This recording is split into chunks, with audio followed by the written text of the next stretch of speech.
Hello students, welcome to Unacademy. Dear students, आज का जो हमारा पर्टिकुलर टॉपिक है मेंटल हेल्थ, जो हमारा सब्जेक्ट है उससे लिया गया है।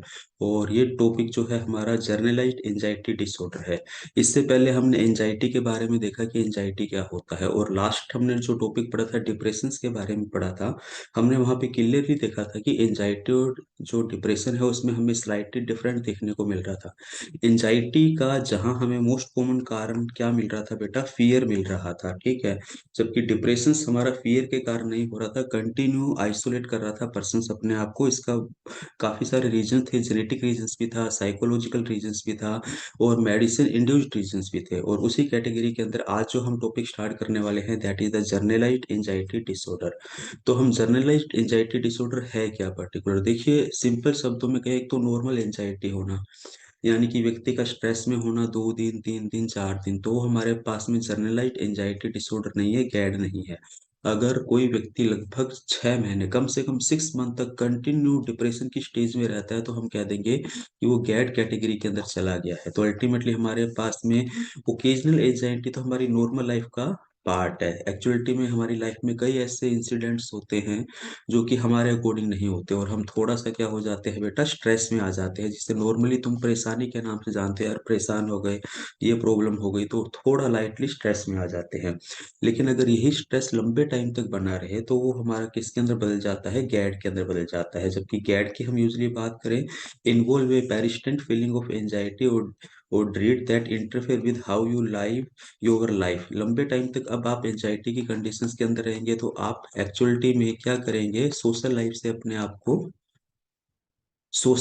आप अपने आप को क्या करेंगे बेटा, आइसोलेट करेंगे। सबसे पहले तो अपने को ये देखने को मिलता है। वहीं हम बात करते हैं generalised anxiety disorder is characterised by, मैंने कहा ना मिनिमम अगर हम बात करें तो 6 मंथ होना चाहिए, ठीक है, लंबे टाइम तक तो हम गैड कंसिडर करेंगे। ऐसा नहीं कि 10 दिन के लिए एंजाइटी थी या 15 दिन के लिए एंजाइटी थी, नहीं, उसको हम पर्टिकुलर गैड की कैटेगरी में नहीं लेके आते हैं। ऐसा नहीं कि 3 दिन एंजाइटी की कंडीशन से रहे और हमने एंटी डिप्रेसेंट मेडिसिन बेंजोडायपिन्स जैसे सोल्ट लेना स्टार्ट कर दिया, नहीं, ऐसा बिल्कुल नहीं करना है। और more of chronic exaggerated worry and tension that is unfounded or much more severe that normal anxiety most people experience। देखिए कई पर्सन्स की दिक्कत क्या है, उनके अंदर हमें क्या देखने को मिलता है, ओवर थिंकिंग देखने को मिलती है। अभी ओवर थिंकिंग एवरी एस्पेक्ट पर है यार। कोई भी मतलब फॉर एग्जाम्पल उसको सुबह ऑफिस जाना है तो उसके दिमाग में रात को ही टेंशन है, सुबह टाइम से पहुंचूंगा नहीं पहुंचूंगा। जिस चीज का स्ट्रेस नहीं लेना, उन नॉर्मल थिंग्स को भी वो क्या लेता है, एज ए स्ट्रेस की कंडीशंस के अंदर कंसिडर करता है, ठीक है। तो अल्टीमेटली हमारे पास में क्या है, एंजाइटी को रिप्रेजेंट करता है। गैड जो है स्लोली स्टार्ट होता है around the age of the 30, जब वो अपनी सोशल लाइफ के अंदर आता है, या हम बात कर लेते हैं वर्किंग कंडीशंस के अंदर आता है, तो उसका जो एक्सटर्नल एनवायरनमेंट है उसके प्रेशर को वो मेंटेन नहीं कर पाता, और लंबे टाइम तक वो स्ट्रेस की कंडीशंस में रहेगा, जिससे वो एंजाइटी की कंडीशंस में चला जाता है। मोस्ट कॉमन फाइनेंशियल रीजंस भी हो सकते हैं। अब ऐसा नहीं है कि चाइल्डहुड में नहीं हो सकता है, लेकिन मोस्ट कॉमनली हमारे पास में हम बात करें अडल्ट स्टेज के अंदर ही होता है, ठीक है। और डिसऑर्डर मोस्ट कॉमन किसके अंदर होता है, वुमेन के अंदर देन इन मैन। ऐसा क्यों कह रहे हैं, क्योंकि बेटा वुमेन के अंदर हमें क्या देखने को मिलती है, ओवर थिंकिंग देखने को मिलती है। तो ये कंसेप्ट अपने को पर्टिकुलर याद रखना है।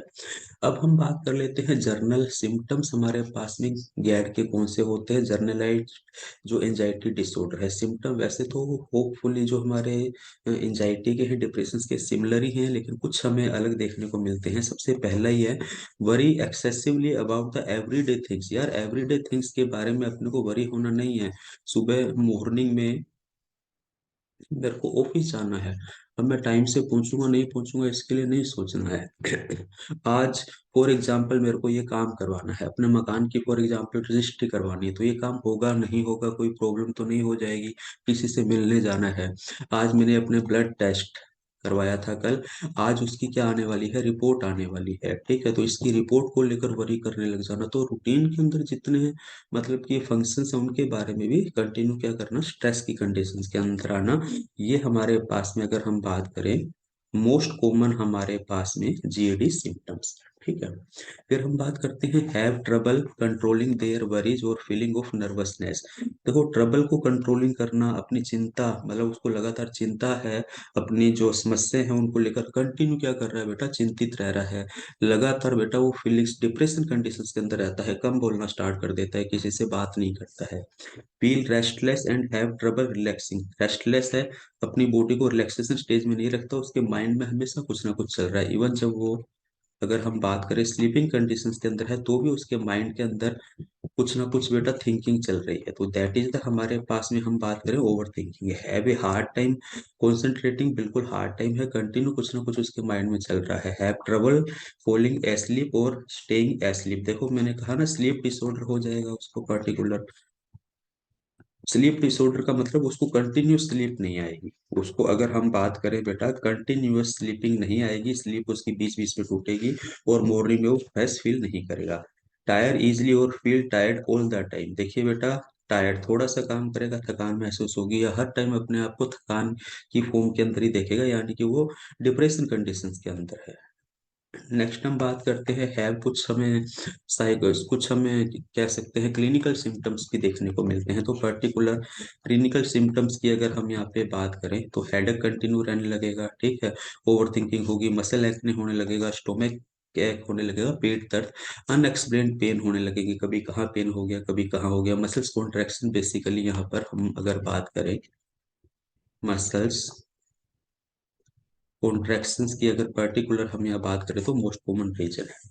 Have a hard time swelling, उसको स्वेलिंग, भोजन को निगलने में दिक्कत होगी, लॉस ऑफ एपेटाइट भी हो सकता है, ठीक है, कम खाना स्टार्ट कर देगा।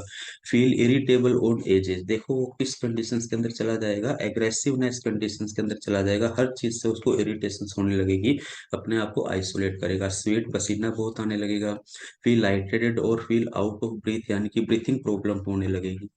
दैट इज द, जो हमने एंजाइटी और पर्टिकुलर डिप्रेशन के लिए भी देखा कि ब्रीथिंग प्रॉब्लम होने लगती है, ठीक है। Have go to the bathroom frequently, bathroom में जाने लगेगा, एक्चुअलिटी में अपने आप को आइसोलेट रखना चाहता है भीड़ में, जैसे चार लोग हैं तो अपने आप को आइसोलेट रखने के लिए बाथरूम या घर का कोई ऐसा कोना ढूंढेगा जहाँ पे वो रह सके। तो पर्टिकुलर ये उसके रीजन है। अब पर्टिकुलर वही गैट के रीजन मैंने स्पेशली किसके अंदर बात कर दी बेटा, चिल्ड्रन के अंदर। वैसे तो बेटा हम, सॉरी बेटा, सॉरी, वैसे तो अगर हम बात करें मोस्ट कॉमन जो हमें गैड देखने को मिलता है, वो हमें देखने को मिलता है बेटा अडल्ट के अंदर, लेकिन अगर चिल्ड्रंस के अंदर हमें ये देखने को मिले तो उसके क्या क्या रीजंस हो सकते हैं। Their performance in activities such as school और स्पोर्ट्स, बेटा स्कूल से वो कंटिन्यू क्या होने लगेगा बेटा, एब्सेंट होने लगेगा, स्पोर्ट में अच्छा परफॉर्मेंस, उसकी परफॉर्मेंस जो है बेटा वो उसकी क्या होने लगेगी, वीक होने लगेगी, या परफॉर्मेंस रिड्यूस होने लगेगी। हेल्थ इशू आने लगेंगे कंटिन्यू लगातार, फीवर जैसी कंडीशंस के अंदर, या हेडेक जैसी कंडीशंस के अंदर, या उसकी बॉडी टायर्डनेस कंडीशंस के अंदर मेंटेन रहेगी। इसी तरह से अडल्ट के अंदर अगर हम बात कर लें, तो अडल्ट के अंदर तो हमने कहा कि हमारा जो गैड है हमें क्या देखने को मिलता है, मोस्ट कॉमन देखने को मिलता है, और इसका मोस्ट कॉमन रीजन बेटा जॉब है, जॉब सेटिस्फेक्शन, क्या है बेटा, जॉब सेटिस्फेक्शन है, ठीक है। जॉब सिक्योरिटी और परफॉर्मेंस, जो टारगेट दिए जाते हैं कंपनी में, बेसिकली प्राइवेट जॉब में ज्यादा देखने को मिलता है। हेल्थ इशू हमें देखने को मिलेंगे, health and wellbeing of their children और देयर फैमिली मेंबर्स, उनका हेल्थ का जो पैटर्न है बेटा, उसका इफेक्ट बेटा चिल्ड्रन और अदर फैमिली मेंबर पे भी पड़ता है। फाइनेंशियली मैंने बात कर ली, बीइंग लेट, पर्टिकुलर हर काम को टाइम से नहीं पूरा करेगा, कि यस कर लेंगे इस काम को, जब तक उसकी 100% नीड नहीं होगी वो काम नहीं होता है, या कई कामों को अवॉइड कर दिया जाता है, आलसी हो जाएगा, कहने का मतलब। Completing house hold chores and other responsibilities, तो हम यहाँ पे बात कर सकते हैं अदर रिस्पॉन्सिबिलिटीज है जो हमारे घर की, उनसे वो दूर भागने लगेगा, इनको कांट कंप्लीट, इनको कंप्लीट नहीं कर पाएगा। और इसका मोस्ट कॉमन रीजन हमारे पास में क्या होता है, इसका मोस्ट कॉमन रीजन होता है हमारे पास में जॉब सेटिस्फेक्शंस, या पर्टिकुलर फाइनेंशियल रीजन। अब हम बात करते हैं ट्रीटमेंट ऑफ गैड की। जो जर्नलाइज एंजाइटी डिसऑर्डर है, इसको हम मेडिकेशन से भी ट्रीट कर सकते हैं, बिहेवियर यानी कि जो हमारे पास में नॉर्मल रेमेडी है उससे भी कर सकते हैं, एंड कंजेक्टिव बिहेवियर थेरेपी से भी कर सकते हैं। मेडिकेशंस की जब भी बात आएगी तो एंटी एंजाइटी मेडिकेशंस देने हैं, इसके अंदर मोस्ट कॉमन अपने को पता है यार, बेंजोडायजेपिन्स हर लेक्चर के अंदर मैंने बात की है। पावरफुल एंजाइटी डिसऑर्डर है, टेबलेट है, सॉरी, हमारा सोल्ट है, ड्रग है। ठीक है, एंटी डिप्रेसेंट यूज कर सकते हैं, बुस्प्रिन यूज कर सकते हैं, जैसे कि इसको मैंने बताया था आपको, एंटी डिप्रेसेंट है ये भी एक अच्छा। ठीक है, anti depressant such as selective serotonin reuptake inhibitor and serotonin non epinephrine reuptake inhibitor, ये हमारे पास में न्यू ट्रीटमेंट है, न्यू ट्रीटमेंट है, ये याद रखना है बेटा, क्वेश्चन ये आ सकता है। एंटी डिप्रेसेंट के अंदर serotonin reuptake inhibitor and serotonin non epinephrine reuptake inhibitor हमें याद रखने हैं। ठीक है, फिर हम बिहेवियर थेरेपी की बात करें तो ये स्पेसिफिक रिलैक्सेशन टेक्निक्स है to change the anxiety causing behaviour. Particular हम यहाँ पे क्या करेंगे, जैसे कि योगा, सिंपल शब्दों के अंदर व्यक्ति को क्या करवाएंगे, योगा करवाएंगे। ब्रीथिंग, उसको कहेंगे एक लंबी ब्रीथिंग कीजिए, सांस लीजिए, थोड़ी देर के लिए चिंतन कीजिए, सोचना नहीं है पर्टिकुलर, एक नाम ले लीजिए, अपने नाम में एक वर्ड सोच लीजिए, उसी को बार बार आप बोलते जाइए, तो ये रिड्यूस करेगा एंजाइटी को। तो ये हमारे पास में बिहेवियर थेरेपी है। और उन सभी प्लेसेस पर या उन सब के बारे में सोचना कम करेंगे हम जो अपने आसपास जिसके कारण एंजाइटी हो रही है। तीसरा है कंस्ट्रक्टिव बिहेवियर थेरेपी। इसके अंदर हम क्या करते हैं, like behaviour therapy, constructive behaviour therapy teaches patient to react differently to situations and bodily sensation that trigger anxiety symptoms. यहाँ हम पेशेंट जो है एंजाइटी में उसको दिखा बोलेंगे कि पर्टिकुलर इस कंडीशन से हम कैसे सॉर्ट आउट हो सकते हैं, इजी है, उसको एक हमेशा फील इजीनेस कंडीशंस करवाना कि ये काम हो जाएगा, कोई दिक्कत नहीं है, नॉर्मली है, कल मैंने किया था, आज इजिली हो जाएगा, कोई भी प्रॉब्लम नहीं होती है। ठीक है, patient also learn to understand how thinking pattern contribute to their symptom and how to change the thought so the symptom are less likely to occur. भाई उसको बताना है कि ओवर थिंकिंग के कारण स्ट्रेस कंडीशंस आ सकती है, ये नुकसान है, तो ओवर थिंकिंग को अपने को क्या करना है बेटा, रिड्यूस करना है। ठीक है, the awareness of thinking pattern is combined with the behaviour techniques to help people confront their feared situations। बेटा जो अपने पर्टिकुलर थिंकिंग पैटर्न है उसके बारे में अपने को पता लगना, अपने बिहेवियर के अकॉर्डिंग अपने थिंकिंग, ओवर थिंकिंग कोई करता है, कोई नॉर्मल थिंकिंग करता है, लेकिन अगर लंबे टाइम तक रहेगा तो फियर कंडीशंस आ जाती है, तो उस चीज को अवॉइड करना है। तो ये हमने पर्टिकुलर बेटा किसके बारे में पढ़ा, गेट के बारे में पढ़ा, यानी कि जनरलाइज एंजाइटी डिसऑर्डर के बारे में पढ़ा। इसका भी मोस्ट पावरफुल हमारा जो एजेंट्स है बेटा वो एंटी डिप्रेसेंट्स है। ठीक है, एंटी एंजाइटी हमारे पास में एजेंट्स है। आई थिंक आपको ये लेक्चर समझ में आया होगा। इसमें से एक क्वेश्चन पक्का आता ही है, सॉरी बच्चों, इसमें से एक क्वेश्चन हमेशा आता ही है, पर्टिकुलर रीअपटेक इनहिबिटर को लेकर आता है, जो ऑलरेडी मैंने अभी आपसे बताए नए एजेंट्स जो डिस्कवर किए गए हैं, serotonin reuptake inhibitor and serotonin non reuptake inhibitor किसके अंदर यूज होते हैं, गैट के अंदर यूज होते हैं। इस कंडीशंस को आप याद रखेंगे बेटा। ठीक है, तो मिलते हैं जल्दी ही आपसे बेटा। हमारे चैनल्स को लाइक कीजिए, सब्सक्राइब कीजिए और अपने मित्रों को ज्यादा से ज्यादा बताइए बेटा। बने रहिए हमारे साथ, मिलते हैं नेक्स्ट टॉपिक के साथ। Thank you, bye bye.